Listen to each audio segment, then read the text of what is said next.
کیا ارطغرل اصل میں تھا بھی؟ محمد بوزداغ ایک جینیس ہے، اتنا جینیس کہ اس نے دوریلیش ارطغرل جیسا ڈرامہ تخلیق کر دیا۔ پہلی نظر میں شاید یہ بات معمولی لگے کیونکہ تاریخی ڈرامے تو دنیا بھر میں بنتے رہتے ہیں، مگر ارطغرل کے معاملے میں صورتحال بالکل مختلف تھی۔ یہ کوئی ایسی پکی پکائی کی نہیں تھی کہ تاریخ کی کتابوں سے واقعات، کردار اور مکالمے اٹھائے گئے ہوں اور انہیں پردہ اسکرین پر پیش کر دیا گیا ہو۔ حقیقت تو یہ ہے کہ ارطغرل ان چند تاریخی شخصیات میں سے ایک ہے جن کے بارے میں تاریخ حیران کن حد تک خاموش ہے۔ بعض محققین اسے عثمانی تاریخ کا گھوسٹ بھی کہتے ہیں کیونکہ عثمانی سلطنت کے بانی عثمان غازی کے والد ہونے کے باوجود اس کے بارے میں مستند معلومات نہایت کم ہیں۔ آج ہمارے پاس ارطغرل کے وجود کا سب سے مضبوط ثبوت عثمان کے دور سے منسوب وہ سکہ ہے جس پر عثمان بن ارطغرل لکھا ہوا ہے۔ یہی چند الفاظ اس شخصیت کی تاریخی موجودگی کی بنیادی شہادت سمجھے جاتے ہیں۔ ارطغرل 13ویں صدی میں زندہ تھا، مگر اس کے بارے میں جو تفصیلی روایات ملتی ہیں وہ اس کے اپنے زمانے کی نہیں ہیں۔ اس کی زندگی کے قصے اور واقعات 100-150 بلکہ بعض صورتوں میں 200 سال بعد لکھی جانے والی عثمانی تواریخ میں نظر آتے ہیں۔ یہ تاریخیں خود عثمانی سلطنت کے دور میں لکھی گئیں جب سلطنت ایک عظیم طاقت بن چکی تھی، اسی لیے جدید مورخین کے مطابق ان روایات میں حکمران خاندان کی عظمت بڑھانے اور ان کے ماضی کو شاندار دکھانے کا رجحان واضح طور پر پایا جاتا ہے۔ ان بعد کی روایات کے مطابق ارطغرل کے والد سلیمان شاہ کا انتقال ہوا تو قبیلہ شدید مشکل میں آ گیا۔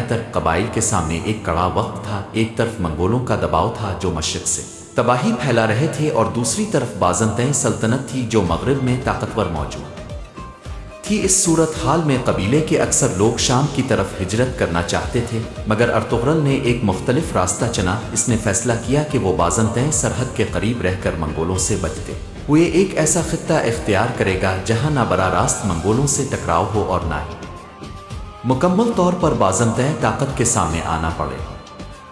یہی وہ حکمت عملی تھی جس نے بعد میں اس کے قبیلے کی بقا اور ترقی کی بنیاد رکھی۔ راستے میں ایک مشہور روایت کے مطابق ارطغرل نے ایک جنگ میں کمزور فریق کی مدد کی جو بعد میں سلجوقی سلطنت کا لشکر نکلا۔ اس مدد کے صلے میں سلجوقی سلطان نے اسے سرحدی علاقے کا اختیار دیا اور اسی طرح ارطغرل کو ایک سرحدی سردار آؤچ بے کا لقب دیا گیا۔ یہ علاقہ جسے بعد میں سوگوت کہا جاتا ہے کوئی بڑا ترقی یافتہ شہر نہیں تھا بلکہ ایک سرحدی علاقہ تھا جو بازنطین حدود کے قریب واقع تھا۔ یہاں سے ترک قبائل بازنطین علاقوں کے خلاف سرحدی جھڑپیں اور چھاپہ مار مہمات انجام دیتے تھے۔ یہی ماحول بعد میں عثمانی ریاست کی ابتدائی تشکیل کی بنیاد بنا۔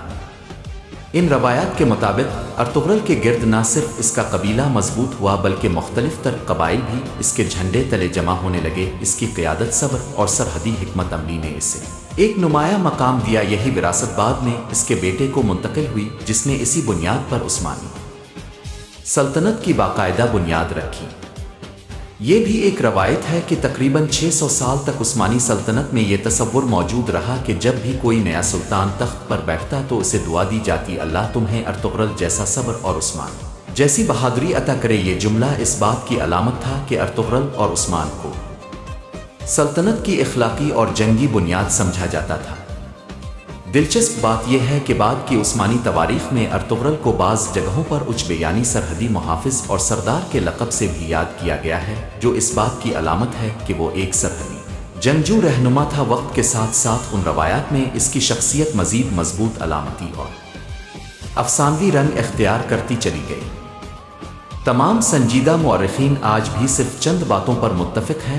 ارطغرل ایک حقیقی شخصیت تھا، وہ عثمان غازی کا والد تھا اور اس کا تعلق اسی سرحدی ماحول سے تھا جہاں بعد میں عثمانی ریاست نے جنم لیا۔ باقی تفصیلات زیادہ تر بعد کے زمانوں میں لکھی جانے والی روایات اور سلطنتی تاریخ نویسی کا حصہ ہے۔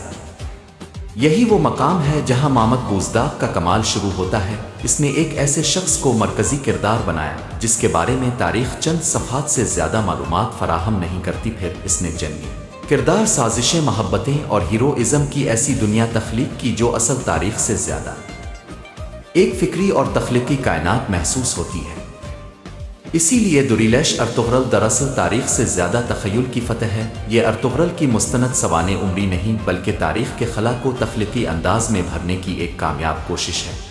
شاید اسی کامیابی کا سب سے بڑا ثبوت یہ ہے کہ ایک ایسا شخص جو صدیوں تک خاموش تاریخ میں دفن تھا وہ اچانک 21ویں صدی میں زندہ ہو گیا وہ ارطغرل جو کبھی چند مورخین کے صفحات میں محدود تھا اب موبائل فونز ٹی وی اسکرینوں اور ہر گھر کی گفتگو کا حصہ بن چکا ہے یوں کہا جا سکتا ہے کہ ارطغرل کی دوسری زندگی تاریخ نے نہیں بلکہ ڈرامے کی طاقت نے لکھی ہے اگر ارطغرل کا تھوڑا سا پتہ ہے تو حلیمہ اور دوسرے کرداروں کا خود ہی سوچیے اور اگر ویڈیو اچھی لگی ہو تو لائک کریں اور ایسے مزید ویڈیوز کے لیے سبسکرائب کر لیں